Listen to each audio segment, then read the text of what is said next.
Who's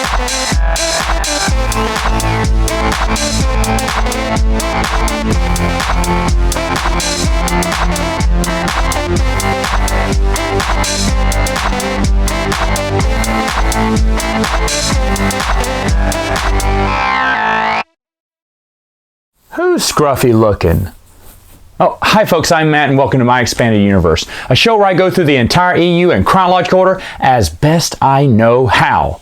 Well, you know I hate repeating myself, and this happens to be the second time I've done this recording. You see, my mic keeps dying and I realized it was the battery. Yay! Only took me so many recordings to figure out that was the issue. So today I'm trying to review the book Death Star by Michael Reaves and Steve Perry. Now this book was designed to be a giant retcon for all the Death Star stories that were already out there, starting with episode 3 and going on to Children of the Jedi, Jedi Academy trilogy, any of the Westing Game supplemental materials, Interlude at Dark Nail, Dark Empire, and who knows what else. There were quite a lot of stories surrounding the Death Star, and it makes sense, right? Back in the day, all we had was the original trilogy, and so people wanted to make stories and connect one of their characters to the origin of the Death Star.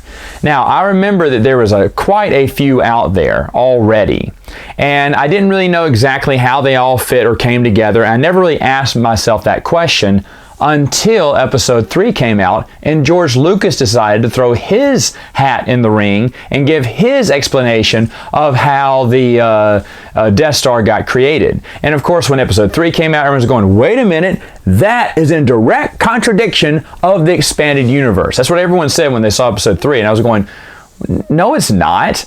It's just one of the layers that we just haven't heard of yet. Now, there was a big debate going on online at the time in the expanded universe about, oh, okay, this basically is a contradiction. And I was like, well, we haven't seen whether it is or is not, because we don't know how far the Geonosians went in controlling or building the Death Star. Remember, there's a good 20 years almost that takes place in between episode 3 and episode 4 for them to build just one Death Star. So obviously, those rudimentary plans that they had weren't the final plans that we see in A New Hope. So there were a lot of cooks in the kitchen, so to speak, to help out, change, and revise the Death Star stories. Now, of course, when episode 3 came out, this is what spurred this whole book. Now, see, I was under the impression that Michael Reaves and Steve Perry, two excellent authors, wanted to put together a book about the Death Star, and I was totally cool with that. Later on did I find out that this was from Del Rey in order to take all those separate stories that we've already read about and combine them together and kind of streamline the story to let everyone know how all of these stories can fit together. Are you hearing what I'm saying? They put together a novel, a hardback novel, and released it to be a retcon for the fans. If that's not fan service, I don't know what is. You see, this is something that we're lacking in the new canon. I hear lots of complaints about the new canon, but I don't see anyone doing anything about it. Sure, they're trying to put out books that all the Star Wars fans are going to enjoy. But back in the day, we had a book that would retcon other stories. And that's unheard of now, right? And they were listening to the fans. There's a lot of communication online, I know. They brought two guys together who did a great job with this book. Let me tell you something. This does not sound like a retcon at all. When you read the novel, it feels like everything flows smoothly. Everything was meant to happen this way. And that's one of the most incredible things about it, is that how smooth the whole story fits when they combined several other stories and put them together. Now, a lot of you say, well, Matt, you're a big fan of the expanded universe. You should be put in charge. You could be making corrections like that. Man, even I'm not that creative. All right? These two guys, Michael Reaves and Steve Perry, did a phenomenal job combining all the stories together and giving us what I thought was a very good novel. I really did enjoy this novel. It takes place before A New Hope, but it goes all the way up to the end of A New Hope. You know, spoiler alert, they don't make it.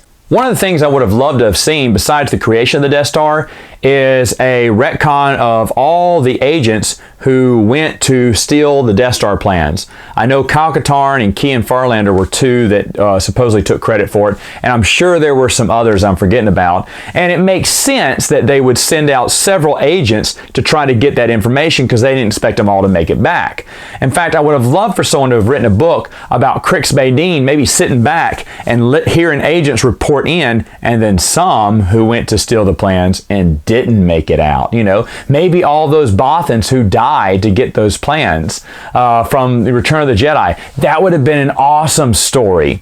Now, of course, we're talking about the first Death Star here, and there were lots of people who stole the plans for the first Death Star as well, and I would like to have seen just a total streamlined version of all those stories combined. To me, that would be really cool. Again, it had to be someone maybe in a headquarters, thinking about all the different agents they have, or maybe a story of a failed agent, rebel agent, who didn't make it back to the rebellion in time. Ooh, the possibilities were endless.